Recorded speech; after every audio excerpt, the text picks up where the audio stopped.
Bonjour, bienvenue à nouveau dans cette étude de la parole de Dieu, ce partage. Je suis avec André Villers, le pasteur. Bonjour. Bonjour André, Charlie Raison.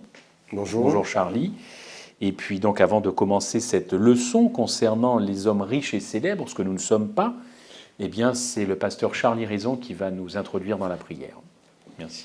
Oui Seigneur, nous voulons t'élever, nous voulons te glorifier, parce que ton message pour nous est extraordinaire. Nous voulons aussi, Seigneur,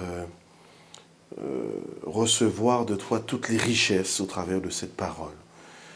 Et quand bien même, sur le plan terrestre, nous ne sommes pas riches, mais nous pouvons dire que nous sommes riches de toi. Merci encore de nous interpeller au travers de ta parole. Au nom de Jésus. Amen. Amen. Merci Charlie. Je vous soumets juste une citation.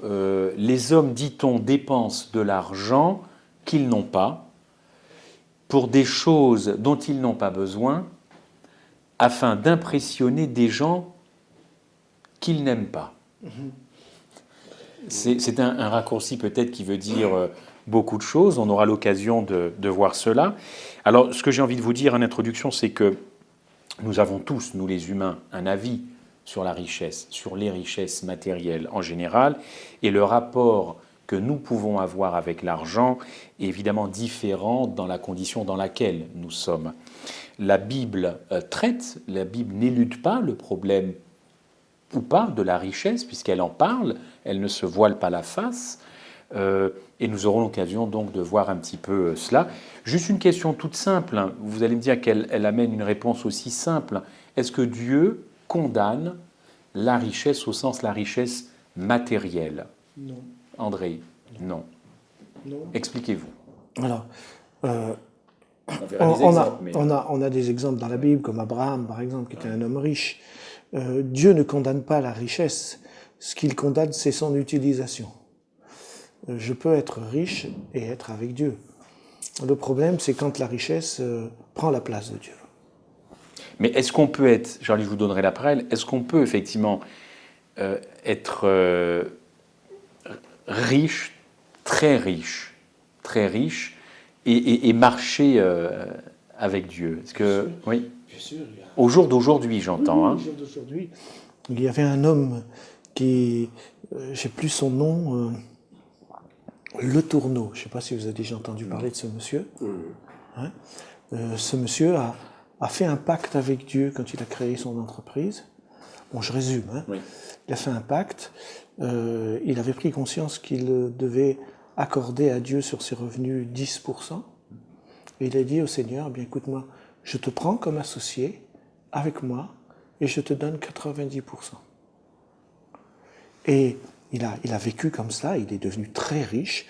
Il avait un yacht, il avait plusieurs voitures, il avait un avion personnel, etc. Il avait une entreprise qui construisait grosses machines pour les chantiers, genre Caterpillar, ces gros engins. Il est un peu à l'origine de ces engins-là.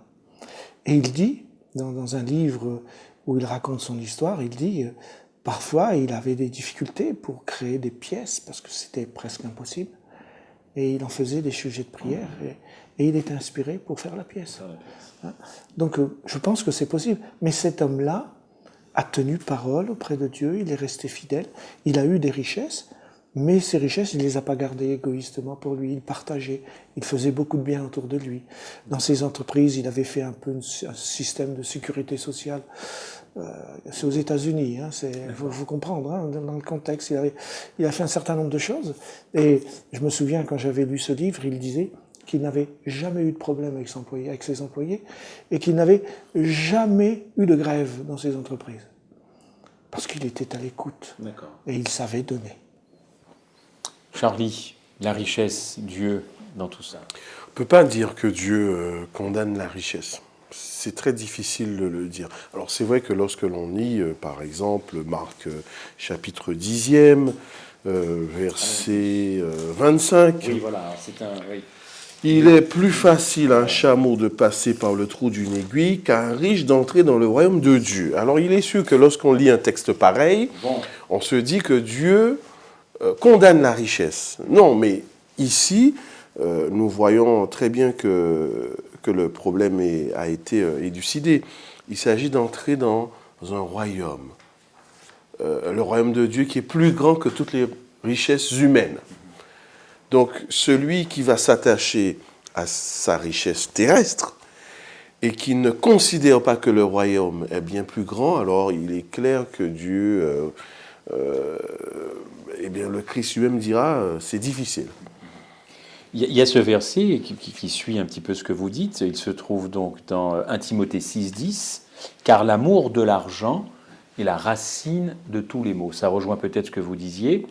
L'amour de l'argent, l'amour des biens matériels est la racine de tous les maux.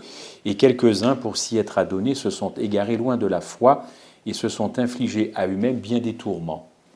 Donc effectivement, c'est quand il y a une substitution de la richesse par rapport à Dieu, question de priorité, que là, les choses se compliquent. Oui, alors que dans ce texte, l'amour de l'argent, il faut bien comprendre.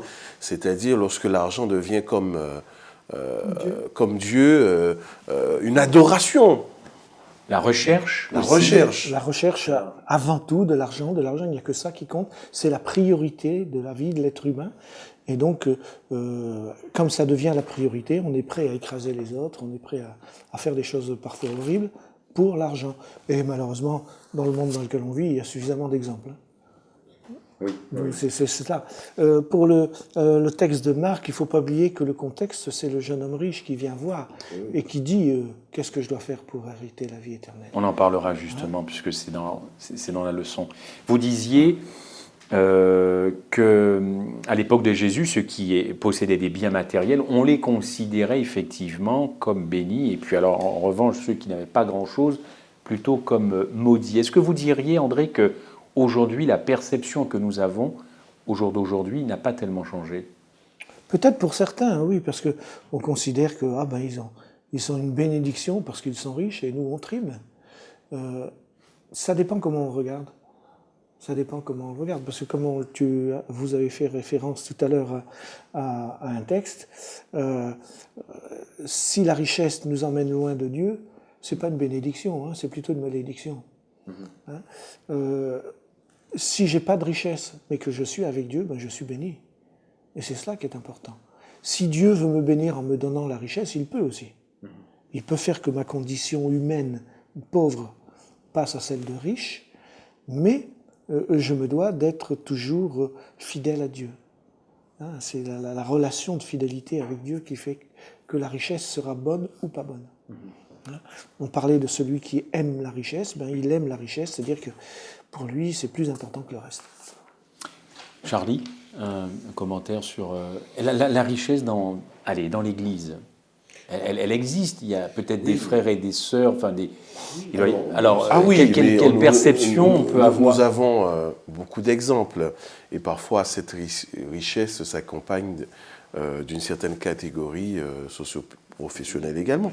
Mais il y a quand même un appel, c'est que ceux qui sont bénis sur le plan financier sont aussi appelés à faire comme le Christ a dit au jeune homme riche. Je t'invite à donner à ceux qui sont pauvres, à partager. Quelque part, la richesse, le meilleur moyen de montrer qu'on n'y est pas attaché, c'est d'avoir un esprit de partage et un esprit aussi de service. La richesse qui est la mienne est au service de ceux qui ne sont pas, comme moi, bénis sur le plan financier, matériel.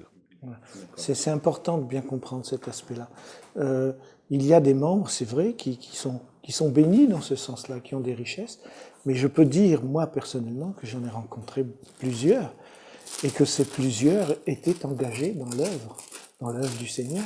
C'est-à-dire qu'ils avaient des biens, mais ils faisaient profiter l'Église de ces biens. Je me souviens d'un camp de jeunesse que j'avais fait, et il y avait un frère qui avait apporté, prêté un terrain pour qu'on puisse se réunir. Il avait apporté du matériel parce qu'on avait besoin de construire certaines choses. Et il n'avait pas seulement apporté, il était là avec nous pour construire. Et il était très simple. Et on discutait avec lui, et il me disait, Il disait, Pasteur Villers, si vous voulez, ma maison est ouverte. Si vous avez besoin, vous venez. Ma maison est ouverte, vous voulez faire une réunion, vous ne savez pas où aller, je vous ouvre ma maison. Il était d'une classe socio-culturelle, on dirait de nos jours, élevée.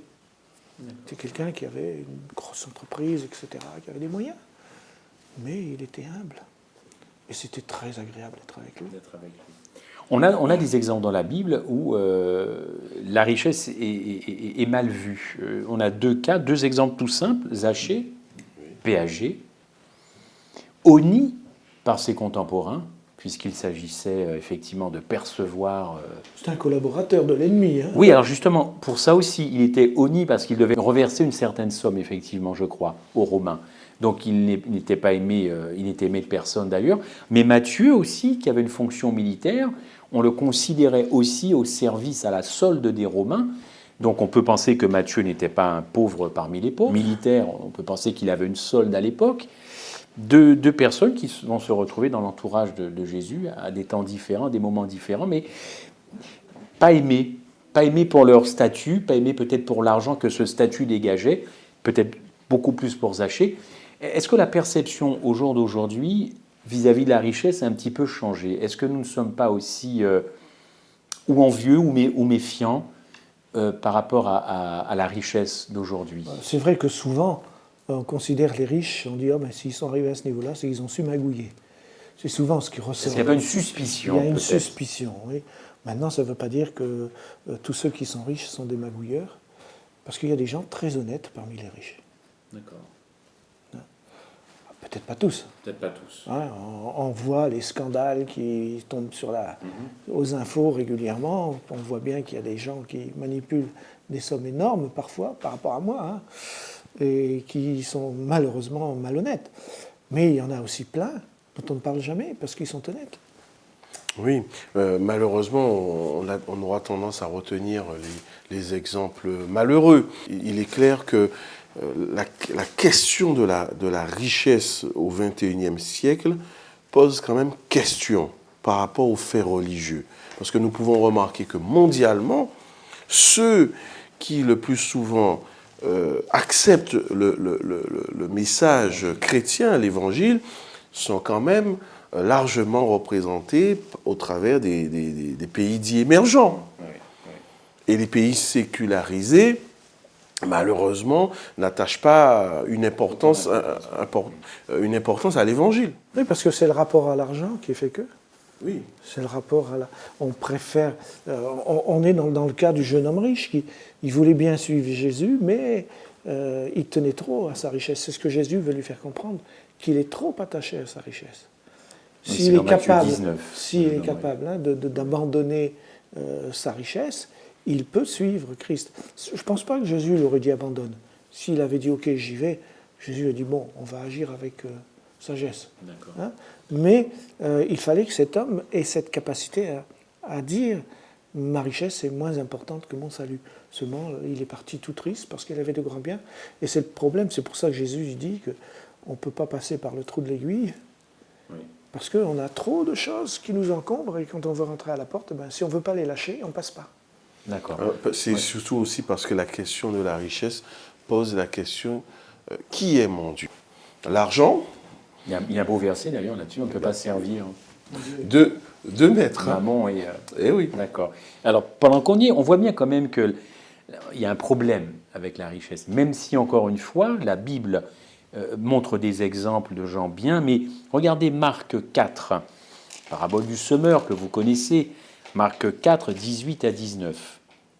D'autres reçoivent la semence parmi les épines, ce sont ceux qui entendent la parole, mais en qui les soucis du siècle, la séduction des richesses et l'invasion des autres convoitises étouffent la parole et la rendent infructueuse. On voit bien quand même qu'il y a une tension entre la possession matérielle et effectivement l'acceptation de l'évangile. Il y a cette tension, vous le disiez effectivement, Charlie, la majorité de ceux qui acceptent l'évangile ne font pas partie du Gotha planétaire, par exemple du CAC 40. Alors, cette richesse remplace Dieu dans le cœur de ces personnes? On peut, le plus souvent, oui. Le plus souvent, oui. Pourquoi nous disons oui? Parce que pour pouvoir tenir dans ce type de métier, il y a quand même un amour de l'argent, un amour du profit, et parfois au détriment de toutes les règles morales. Et puis il y a une certaine puissance à être riche. Quand tu es riche, tu peux te permettre de faire des choses que tu ne peux pas quand tu es pauvre. Parce que tu vas payer des gens pour certaines choses, pour pouvoir obtenir ce que tu désires, alors que quand tu es pauvre, tu ne peux pas. Ben oui. Alors la richesse, c'est une si puissance. on revient sur l'exemple de Zachée, nous comprenons en quoi il y a interpellation. C'est que lui-même dira, si j'ai estorqué, alors je vais remettre. Donc nous comprenons très bien quel attachement il avait par rapport aux richesses. Et évidemment, il sait qu'il a escroqué. Tout à fait. Il reconnaît son Oui, parce escroquerie. que le collecteur d'impôts pouvait se permettre de demander la somme qu'il voulait. Voilà, c'est ça. Hein, tant que l'État romain avait Sa quote-part, ouais, après, tout à fait. et il y en a qui trichaient et qui demandaient énormément plus, mais c'était comme ça, il fallait qu'ils payent. Alors, je prends cet exemple. Zachée qui passe pour un voleur, aujourd'hui, je suis désolé, mais ce serait le même qualificatif. On le qualifierait de voleur. Au contact de Jésus, une transformation. Je crois qu'il n'y a pas très longtemps, nous avons étudié qu'au contact de Jésus-Christ, une transformation se faisait. C'est là l'évangile, la transformation. Mais il faut voir que Zachée a le désir de la rencontre avec Jésus. Il a le désir de la rencontre. Parce qu'il aurait pu Oui. dire, bon, il est là, mais il ne m'apportera rien. Alors que Zachée sait que Jésus vient, il sait qu'il est prophète, etc.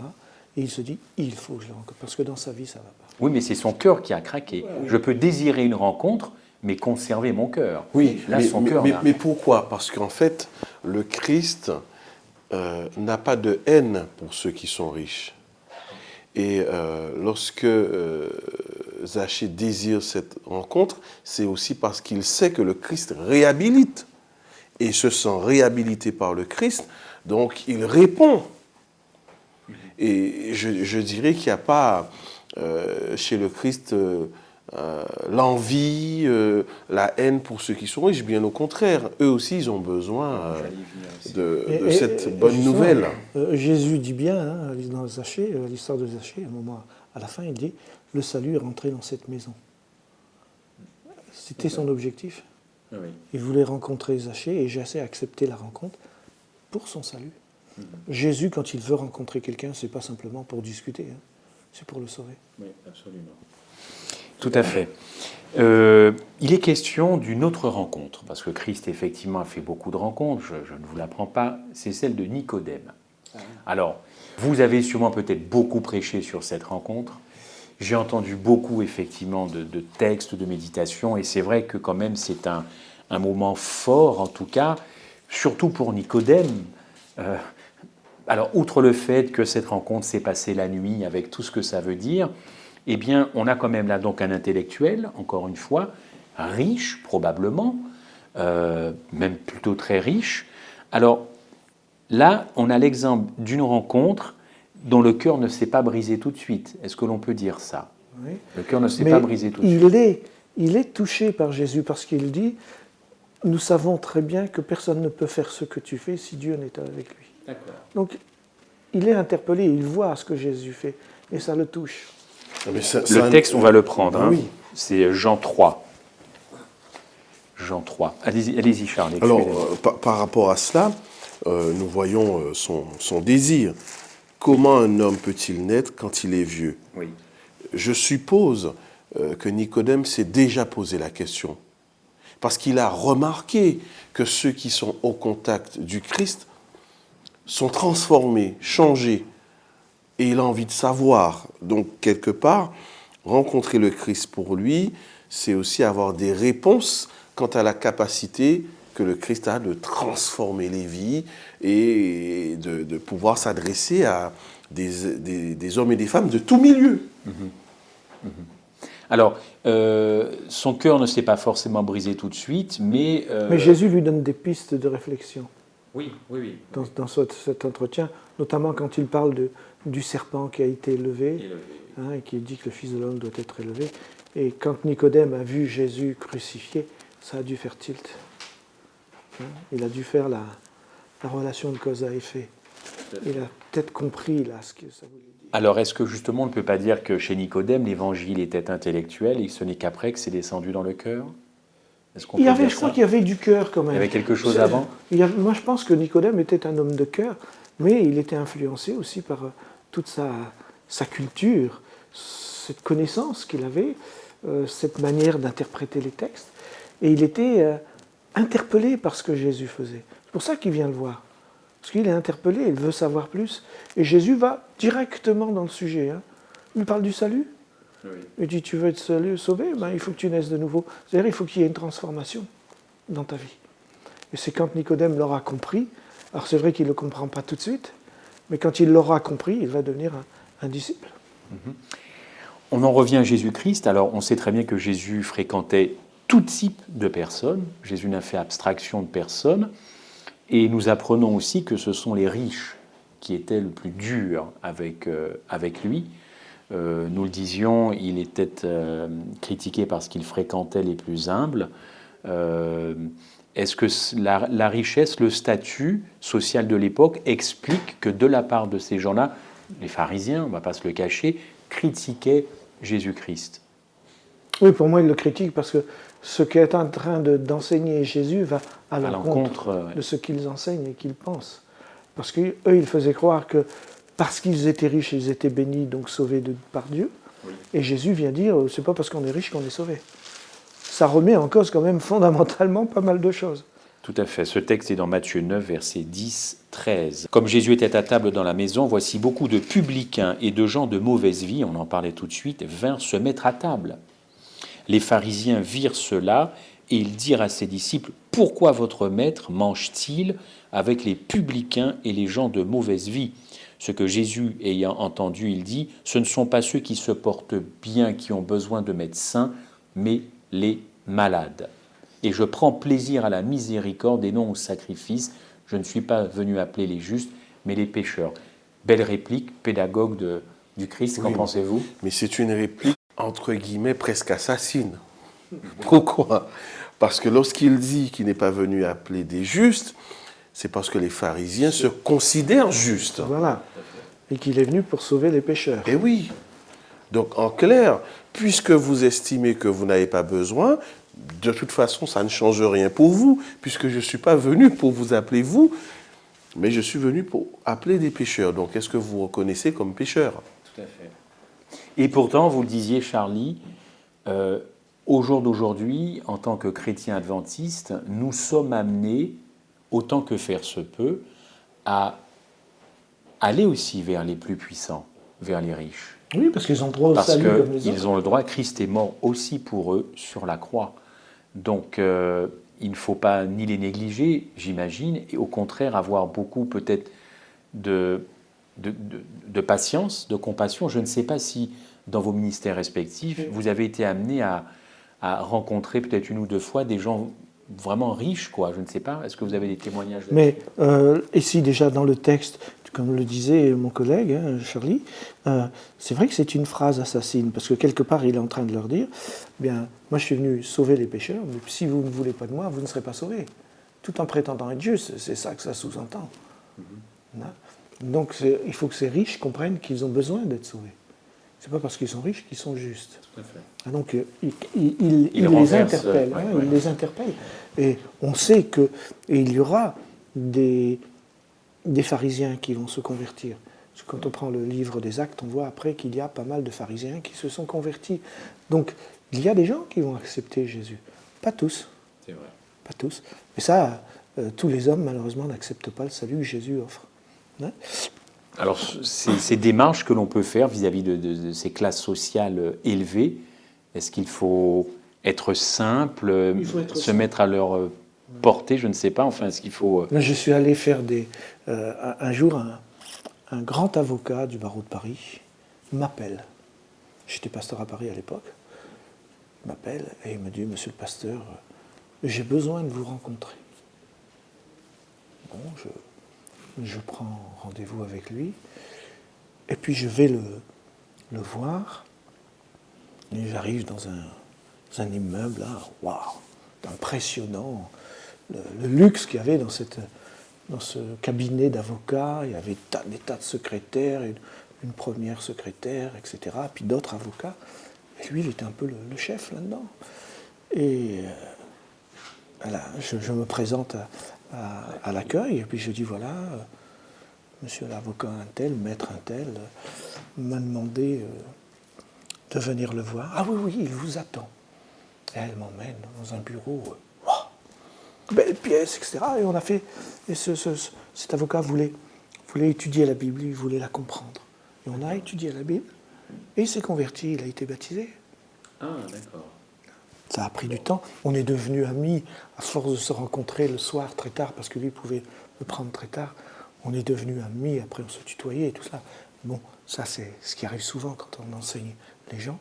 Et cet homme a vraiment donné son cœur à Dieu, donc c'est pas incompatible.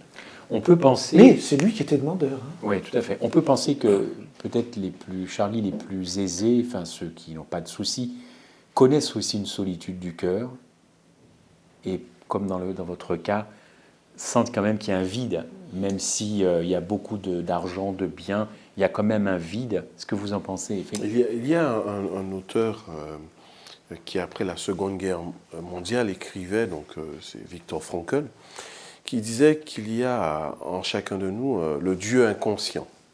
Et parfois, la richesse va étouffer ce besoin-là, mais en même temps ne peut pas l'éteindre. Parce que l'Évangile est une réponse à tous les besoins. Tout le monde peut se reconnaître. Ceux qui sont riches ne sont pas forcément plus heureux. Et aussi ont besoin d'une rencontre. Même si cette rencontre tarde, même si elle est difficile, n'empêche, lorsque cette rencontre répond à leurs besoins, eh bien, nous voyons des riches qui acceptent l'Évangile et qui deviennent des disciples du Christ fervents, enracinés. D'accord, très bien. Merci à vous, c'était très, très enrichissant de partager en tout cas ce thème de la richesse. Notre richesse, nous chrétiens adventistes, évidemment, c'est Christ et l'Évangile. Et donc, voilà, je vous remercie en tout cas pour ce partage. À très bientôt, au revoir.